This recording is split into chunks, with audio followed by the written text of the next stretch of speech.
go back-to-back. Can we get a double scoop of the goop? Mid-year hiatus, we're back. Since Inter-Dominion, there's been plenty happening, Chris, and you've been doing all the digging. Yeah, absolutely. There's been no rest for the wicked. So Inter-Dominion, a little bit of a rest time for many, but still there's a lot happening as far as news is concerned. So we've been able to get through the big Q-Bred Triad race night, and now it's full steam ahead to our new look Summer Carnival, and that's going to be around the corner. It's going to come quicker than what most people expect, and I'm really looking forward to this Summer Carnival because a lot of our traditional Winter Carnival features have been moved to the Summer Carnival. Grand Circuit event, the Blacks are Fake, Sunshine Sprint, the Great Square, and there seems like there's a lot of interest from interstate stables already. So looking forward to the new look Summer Carnival. And one stable that no doubt will probably be keenly contesting those features, the Shannon Price stable, but they've got bigger features to come this week. Yeah, they're bound for Sydney very soon. So both Sure Thing Captain and Speak the Truth are aiming towards the Len Smith Mile on Saturday week.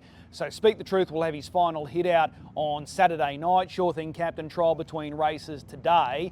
And Final Deadline, who lowered the colours of Fate Awaits on Saturday night, they're tossing up whether to take him to Melbourne for a shot at the Group 1 Victoria Derby. So they're fully aware Emma Stewart, Clayton Tongan are going to have a real strong team for the Victoria Derby. But he's looked good so far since coming across from New Zealand. There's still a lot more upside. 51.5 was his winning time there on Saturday night. So maybe a throw at the stumps, very much worth consideration. So looking forward to seeing how far he goes. So we'll be seeing, they haven't confirmed the Victoria Derby. They've got to wait until the Sydney sort of gets through with both Sure Thing Captain and Speak the Truth. So we'll wait and see, but it's definitely on the radar.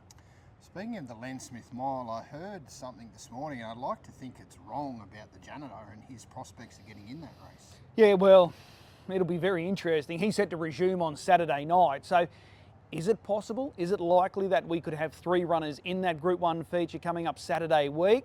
Maybe. I think they all deserve their spot. Speak the Truth, Sure Thing Captain and the janitor, but as we've seen previously, stranger things have happened. So let's see how he gets through Saturday night. Firstly, his form this year has been outstanding.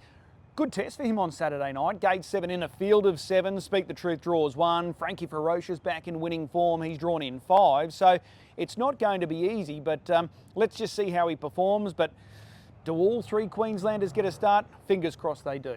Yeah, on current form, I would have thought that would be fait accompli, but a New Zealand filly, she's 3 from 3. She's crunchy, could be calling Queensland home. Yeah, she was a winner on the weekend over in New Zealand, right down in the deep south for Nathan Williamson, but a deal's been struck, now owned by Queensland Connections, and she's set to call Queensland home. So it's going to be interesting to see what they target with her. 3-year-old filly, we're getting deep into the season now.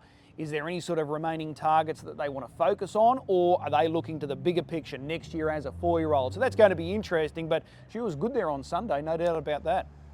A trotter changing gates, AJ Volstead, an update on where he's at? Yeah, well, he was the notable omission out of the big Triad night. He looked to have that race at his mercy, the 4- and 5-year-old Triad feature. Just a little bit of a setback, nothing too serious, and they didn't want to rush him for that because they've got the eyes firmly on the bigger prize, which is the Great Square at the end of the year. I think this race is shaping really well, the Great Square. I think he's going to be our leading contender, AJ Volstead, because he's got that amazing change-up speed. So that's the reason you didn't see him on Triad night. Just a little bit of a setback, didn't want to rush. The big picture, that is definitely the Great Square. I think that'll be a race that'll really benefit from moving back in the year, the Great Square. Speaking of triads, Riley Rainbow, she didn't quite get the trilogy, but where's she up to? No, that was her final start, so she's bowed out of racing now, Riley Rainbow, and it looks likely that she'll visit the sire Sweet Lou, so that'll be a very expensive foal when it hits the ground, but she was tremendous on Triad night, won the 2-year-old, 3-year-old division, went down gamely behind La Dernière in that 4-year-old section, but Connections have decided to call time, so she'll be off to visit the Boom Stallion, Sweet Lou. Now, I know you can't go in every race, but I thought Iconic Image might have hung around for the Springboard final after his Triad victory. Yeah, I was a little surprised, like you, that he didn't hang around for that race because he's been so good since coming up for this little Queensland campaign. They wanted the Q-Bred bonus, they ticked that goal pretty quickly, and then they got the Triad. So the reason why he's been rushed back to Melbourne, the Nutrien Series is coming up very soon, so he's going to contest that series. He's Vic Bred eligible as well, and I think he's even eligible for the Breeders' Crown. So expect him to to have a busy back end of the year, but they rushed him straight home. I think he was on the truck on the Sunday straight after winning that triad, so they wanted to get him straight back to Melbourne and prime for that Nutrien Series coming up. A bit of a character, the owner of that horse. Yeah. Too. He's, Loves his trotters. Loves his trotters, and obviously not affected by the cold weather. Miss Idaho, she's flying. She's no spud.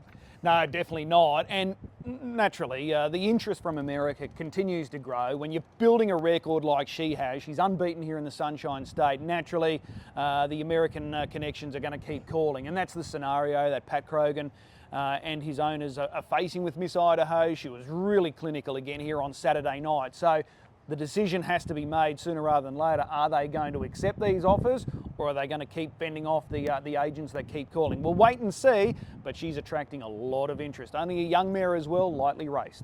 Absolutely. Bit of news around our trainers and drivers.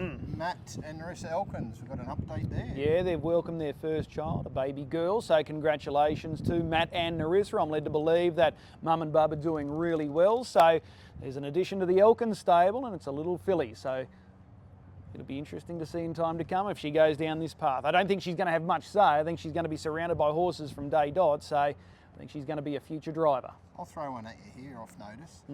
Do you think there's ever been a trainer have a baby and train a winner on the same day before?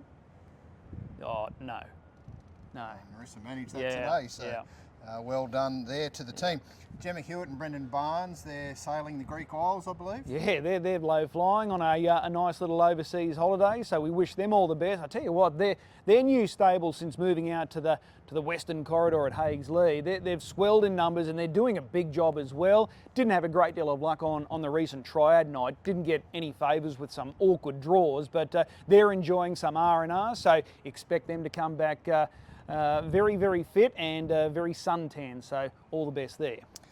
Saw a couple of horses go around today under the name of Chloe Butler. They've normally been in Darren McCall's name. Yeah, Darren and his partner Karina, they're overseas as well. I think they may have gone back to Europe just to catch up with some family and friends over there. So the horses have been transferred to Chloe. So that's why you've seen that little change here at the moment. So they're enjoying a little bit of a break and a little bit of downtime at the moment also.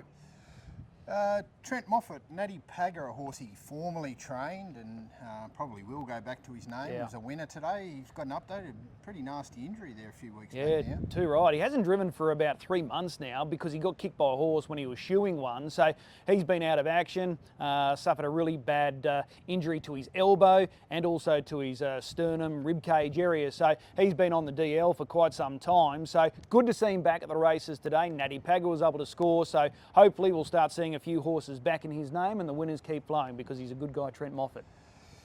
That's the end of the list I have here. Yeah, there's plenty more. There will be a heap of news next week, let me tell you that. Also, we're calling for nominations for the Alderman drivers coming up next year as well, and nominations for the Sunshine Stars yearling sale close, I think, at the end of this month. So that's going to be interesting. That includes non-sale entries. But just with the Alderman drivers, how many internationals do you think we'll see this year?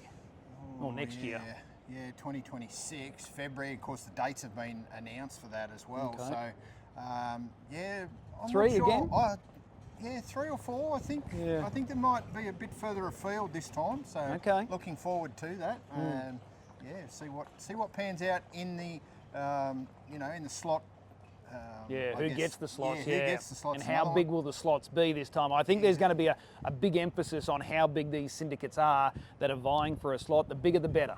Yeah, that's it. And I know there was a few notable omissions last year who are quietly building that profile to try to get back in this year. Yeah, I'm looking forward to seeing those nominations for the slots, and then they can make their way about selecting their driver. So looking forward to that, but as I said, there'll be a lot more news coming up next week. Goop looking to go back to back. Can we get a double scoop of the Goop?